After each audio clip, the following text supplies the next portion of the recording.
Hello hi friends, welcome to Chandu Chandrakala lifestyle YouTube channel. ಇವತ್ತಿನ ಈ ಒಂದು ವಿಡಿಯೋದಲ್ಲಿ ನಾವು ರೆಡಿ ಟಾಪನ್ನು ಯಾವ ರೀತಿ ನಮ್ಮ ಒಂದು ಸೈಜ್ಗೆ ಆಲ್ಟ್ರೇಷನ್ ಮಾಡ್ಕೋಬೇಕು ಅಂತ ನಾನು ನಿಮ್ಮ ಜೊತೆ ಶೇರ್ ಮಾಡ್ಕೊಳ್ತಾ ಇದ್ದೀನಿ. ಇದು ಕಸ್ಟಮರ್ಸ್ದ 4 ಟಾಪ್ ಇದೆ ನೋಡಿ. ಈ 4 ಟಾಪನ್ನು 2 XL ಇದೆ, ಇನ್ನೆರಡು S ಸೈಜ್ ಇದೆ. ನಾವೀಗ ಇದನ್ನೆಲ್ಲ L ಸೈಜ್ಗೆ ಕನ್ವರ್ಟ್ ಮಾಡಬೇಕು. XL ಇರೋದು ನೋಡಿ, ಇದು XL ಅಂತ ತೋರಿಸ್ತಾ ಇದ್ದಾರೆ, ಬಟ್ XXLಗಿಂತೂ ತುಂಬ ದೊಡ್ಡದಾಗಿದೆ.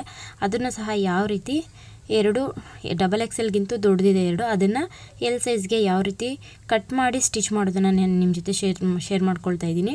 ಇದು ಅಳತೆಗೆ ಕೊಟ್ಟಿರೋವಂಥ ಟಾಪು. ಇದರ ಅಳತೆಗೆ ಎಲ್ಲ ಟಾಪ್ಸನ್ನು ನಾವು ಮಾಡ್ಕೊಳ್ಬೇಕು. ನೋಡಿ, ಅಳತೆ ಕೊಟ್ಟಿರೋವಂಥ ಟಾಪನ್ನು ಈ ರೀತಿ ನಮ್ಮ ಒಂದು ಟಾಪನ್ನು ರಿಟರ್ನ್ ಮಾಡಿ ಹಾಕ್ಕೊಂಬಿಟ್ಟು ಈ ರೀತಿ ಮಾರ್ಕನ್ನು ಮಾಡ್ಕೊಬಿಡಿ. ಆ ಟಾಪ್ಗೆ ಕರೆಕ್ಟಾಗಿ ನೋಡಿ ನಾನು ತೋರಿಸ್ತಾ ಇದ್ದೀನಿ ಯಾವ ರೀತಿ ಮಾರ್ಕ್ ಮಾಡ್ಕೊಂಡಿದ್ದೀನಿ ನಾನು ಅಂತ. ಟಾಪನ್ನು ಅದರ ಮೇಲೆ ಮಧ್ಯಕ್ಕೆ ಕರೆಕ್ಟಾಗಿ ಹಾಕ್ಕೊಂಡು ಆ ಕಡೆಗೂ ಈ ಕಡೆಗೂ ಸೇಮ್ ಅಳತೆ ಬರೋ ಹಾಗೆ ಇಟ್ಕೊಂಡು ನೋಡಿ ನಾನು ಮತ್ತೊಂದು ಟಾಪನ್ನು ತೋರಿಸ್ತಾ ಇದ್ದೀನಿ.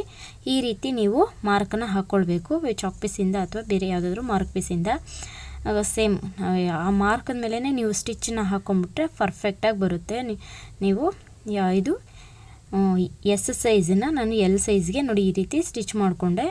ಇದು ಫಿಟ್ಟಾಗಿ ಆಗುತ್ತೆ ಕರೆಕ್ಟಾಗಿ.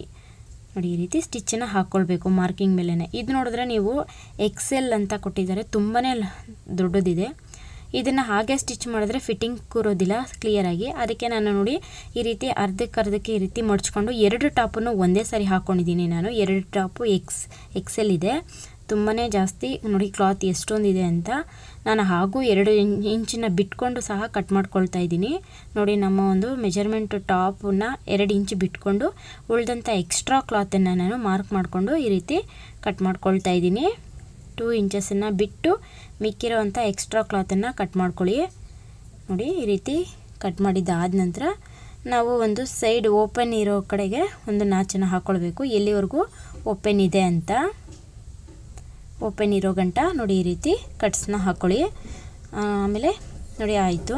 ಕೆಳಗಡೆ ಅಲ್ಲಿ ಮಾಮೂಲಿ ನಾರ್ಮಲ್ ಆಗಿರುತ್ತೆ ನೋಡಿ. ಈ ರೀತಿ ಸೈಡ್ಸನ್ನು ಈ ರೀತಿ ಮಡ್ಚ್ಕೊಂಡು ಸ್ಟಿಚ್ಚನ್ನು ಮಾಡ್ಕೊಳ್ಬೇಕು. ನಾನು ಸ್ಟಿಚಿಂಗ್ ಯಾವ ರೀತಿ ಮಾಡಬೇಕಂತ ಸಹ ತೋರಿಸ್ತೀನಿ ನಾನು. ನೋಡಿ, ನಾಚ್ ಹಾಕ್ಕೊಂಡಿದ್ದ ಹಾಗಿದೆ. ಈ ಮಾರ್ಕಿಂಗ್ ಹಾಕ್ಕೊಂಡಿರಬೇಕು ನೀವು ಫಸ್ಟೇ. ಎಂದು ನಮ್ಮ ಒಂದು ಡ್ರೆಸ್ನ ಅಳತೆಗೆ ಮಾರ್ಕ್ ಮಾಡ್ಕೊಂಡಿರಬೇಕು. ಆ ಮಾರ್ಕಿಂಗ್ ಮೇಲೇ ನೆಕ್ಸ್ಟು ಲಾಸ್ಟಲ್ಲಿ ಸ್ಟಿಚ್ ಮಾಡ್ಕೊಳ್ಬೇಕಾಗುತ್ತೆ. ಇದು XL ಇರೋ ಕಾರಣ ಸ್ವಲ್ಪ ಅಗಲನೂ ಇರುತ್ತೆ. ಅದಕ್ಕೆ ನಾವು ನೋಡಿ ಈ ರೀತಿ ಸ್ವಲ್ಪ ಹಿಡ್ಕೊಂಡು ಈ ರೀತಿ ಸ್ಟಿಚ್ ಮಾಡ್ಕೊಳ್ಳೋದ್ರಿಂದ ಫಿಟ್ಟಾಗಿ ಕೂರುತ್ತೆ ಒಂದು ನಮ್ಮ ನೆಕ್ಕು. ಬನ್ನಿ ಈಗ ಯಾವ ರೀತಿ ಸ್ಟಿಚ್ ಮಾಡಬೇಕು ಅಂತ ತೋರಿಸ್ತೀನಿ. ಫಸ್ಟಿಗೆ ನಾವು ಸ್ಲೀವ್ಸನ್ನು ಫುಲ್ಲು ಸುತ್ತು ಅಳತೆಗೂ ಒಂದು ಸ್ಟಿಚ್ಚನ್ನು ಹಾಕ್ಕೊಂಬಿಡಿ. ಸ್ಲೀವ್ಸನ್ನ ಶೋಲ್ಡ್ರ್ ಇದಕ್ಕೆ, ಮತ್ತು ಮೇಲೆ ನೆಕ್ಕನ್ನು ಸ್ವಲ್ಪ ಕಡಿಮೆ ಮಾಡ್ಕೊಳ್ಳೋದಕ್ಕೆ ನೋಡಿ ನಾನು ಯಾವ ರೀತಿ ತೋರಿಸ್ತಿದ್ದೀನೋ ಆ ರೀತಿ ಒಂದು ಸ್ಟಿಚ್ಚನ್ನು ಹಾಕ್ಕೊಳ್ಳಿ. ನೀವು ಈ ಒಂದು ಮೆಥಡನ್ನು ಉಪಯೋಗಿಸಿ ನೀವು ಮನೆಯಲ್ಲೇ ನಿಮ್ಮ ಒಂದು ಟಾಪ್ಸ್ಗೆ ಸ್ಟಿಚಸನ್ನು ಹಾಕ್ಕೊಳ್ಬೋದು. ತುಂಬಾ ಫಿಟ್ಟಿಂಗ್ ನಿಮ್ಮ ಫಿಟ್ಟಿಂಗ್ ಯಾವ ರೀತಿ ಬೇಕೋ ಆ ರೀತಿ ನೀವು ಮಾಡ್ಕೊಳ್ಬೋದು. ನೋಡಿ, ಮೇಲೆ ಸ್ವಲ್ಪ ಹಾಕ್ಕೊಳ್ಳೋದ್ರಿಂದ ಫಿಟ್ಟಾಗಿ ಕೂರುತ್ತೆ ನಿಮ್ಮ ಒಂದು ನೆಕ್ಕು. ಅದಾದಮೇಲೆ ಸೈಡ್ಸು ನೋಡಿ, ಇದನ್ನು ಕಟ್ ಮಾಡಿದ್ದೀವಲ್ವ, ಅದು ಆ ಕಡೆಯಿಂದ ಕೆಳಗಡೆ ನಾವೇನು ಕಟ್ ಮಾಡಿಲ್ಲ, ಸೇಮ್ ಆ್ಯಸ್ ಇಟ್ ಈಸ್ ಹಾಗೇ ಇದೆ. ನಾವು ಕಟ್ ಮಾಡಿದಂಥದ್ದು ಸೈಡ್ಸ್ ಮಾತ್ರ. ಆ ಸೈಡ್ಸನ್ನು ಮಡಚಿ ನೋಡಿ ನಾನು ಈ ರೀತಿ ಸ್ಟಿಚ್ ಮಾಡ್ಕೊಳ್ತಾ ಇದ್ದೀನಿ. ಇದೇ ರೀತಿ ನೀವು ಮಾಡ್ಕೊಳ್ಬೇಕು. ನಾನು ಒಂದು ಸೈಡ್ ತೋರಿಸ್ತಾ ಇದ್ದೀನಿ ಯಾವ ರೀತಿ ಸ್ಟಿಚ್ ಮಾಡ್ಕೊಳ್ಬೇಕು ಅಂತ. ವಿಡಿಯೋದಲ್ಲಿ ಯಾವ ರೀತಿ ತೋರಿಸ್ತಾ ಇದ್ದೀನೋ ಅದೇ ರೀತಿ ಸ್ಟಿಚ್ಚನ್ನು ಮಾಡ್ಕೊಳ್ಳಿ. ಮತ್ತು ಇನ್ನೊಂದು ಸೈಡು ಮೇಲೆಯಿಂದ ನಾನು ಸ್ಟಿಚ್ ಮಾಡ್ಕೊಳ್ತಾ ಇದ್ದೀನಿ. ನೋಡಿ, ಈ ರೀತಿ ಕರೆಕ್ಟಾಗಿ ಜೋಡಿಸ್ಕೊಂಡು ಸ್ಟಿಚ್ಚನ್ನು ಮಾಡ್ಕೊಂಡು ಬನ್ನಿರಿ. ಸ್ವಲ್ಪ ರಿಂಕಲ್ಸ್ ಏನೂ ಬರದೇ ಇರೋ ರೀತಿ ನೀವು ಕೆಳಗಡೆಯಿಂದ ಸ್ವಲ್ಪ ನೋಡ್ಕೊಂಡು ಈ ರೀತಿ ಸ್ಟಿಚ್ ಮಾಡಿಕೊಂಡ್ರೆ ರಿಂಕಲ್ಸ್ ಏನೂ ಬರೋದಿಲ್ಲ. ನೋಡಿ, ಸ್ಟಿಚಿಂಗ್ ನೋಡಿ ಮಾಡಿಕೊಂಡೆ.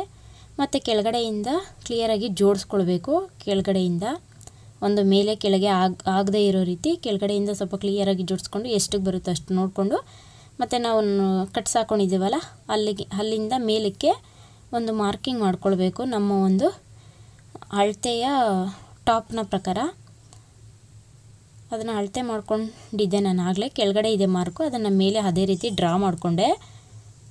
ನೋಡಿ, ಅದ್ರ ಮೇಲೇ ನಾವು ಸ್ಟಿಚ್ ಮಾಡ್ತಾ ಹೋಗಬೇಕು. ಒಂದು ಮಾರ್ಕ್ ನಾವು ಮಾಡಿರೋದ್ರ ಮೇಲೇ ಇದೇ ರೀತಿ ಸ್ಟಿಚ್ ಮಾಡ್ಕೊಳ್ಬೇಕು.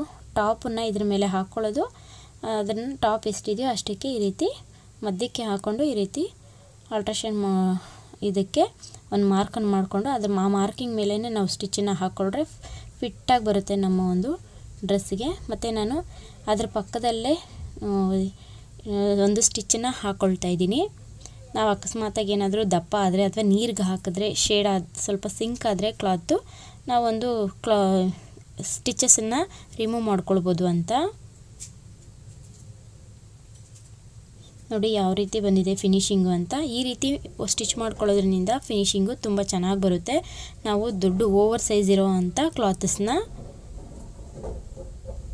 ನೋಡಿ ಫಿಟ್ಟಿಂಗ್ ಯಾವ ರೀತಿ ಬಂದಿದೆ ಅಂತ ಈ ರೀತಿ ಸ್ಟಿಚ್ ಮಾಡ್ಕೊಳ್ಳೋದ್ರಿಂದ ನೀವು ಒಳಗಡೆ ಕ್ಲಾತ್ ಬಿಟ್ಕೊಂಡ್ರೂ ಸಹ ಏನೂ ಆಗೋದಿಲ್ಲ. ಆದರೆ ತುಂಬಾ ಕ್ಲಾತ್ ಇದ್ದರೆ ಅಷ್ಟೊಂದು ಕ್ಲಿಯರಾಗಿ ಕಾಣಲ್ಲ. ನೀವು ನೋಡ್ತಾ ಇರ್ಬೋದು ನಾನು ಸ್ಟಿಚ್ ಮಾಡಿದ್ದು ಆಗಿದೆ ನೋಡಿ. ಇದು ಆಲ್ಟ್ರೇಷನ್ಗೆ ಕೊಟ್ಟಂಥ ಡ್ರೆಸ್ ಇದು ಟಾಪು. ಅದರ ಅಳತೆಗೆ ನೋಡಿ 4 ಸಹ ನಾವು ಸ್ಟಿಚ್ ಮಾಡಿರೋದನ್ನು ತೋರಿಸ್ತಾ ಇದ್ದೀನಿ. ನಾವು ಮಾರ್ಕಿಂಗ್ ಹೇಗೆ ಮಾಡ್ಕೊಂಡ್ವೋ ಅದ್ರ ಮೇಲೇ ಸ್ಟಿಚ್ ಮಾಡ್ಕೊಳ್ಳೋದು ಅಷ್ಟೇ. ತುಂಬಾ ಈಸಿ ಸಿಂಪಲ್ ಮೆಥಡಲ್ಲಿ ನಾನು ಹೇಳ್ಕೊಟ್ಟಿದ್ದೀನಿ ಅಂತ ಅಂದ್ಕೊಳ್ತಾ ಇದ್ದೀನಿ. ಈ ವಿಡಿಯೋ ನಿಮಗೆ ಇಷ್ಟ ಆಗಿರುತ್ತೆ ಅಂತ ಭಾವಿಸ್ತೀನಿ. ಇಷ್ಟ ಆಗಿದರೆ ಲೈಕ್ ಮಾಡಿ, ನನ್ನ ಒಂದು ಚಾನಲ್ನ ಸಬ್ಸ್ಕ್ರೈಬ್ ಮಾಡ್ಕೊಳ್ದೆ ನೋಡ್ತಿದ್ರೆ ಸಬ್ಸ್ಕ್ರೈಬ್ ಮಾಡಿಕೊಂಡು ವೀಡಿಯೋಸನ್ನು ನೋಡಿ. ಮುಂದಿನ ವಿಡಿಯೋದಲ್ಲಿ ಮತ್ತೆ ಸಿಗೋಣ ಫ್ರೆಂಡ್ಸ್. ಬಾಯ್.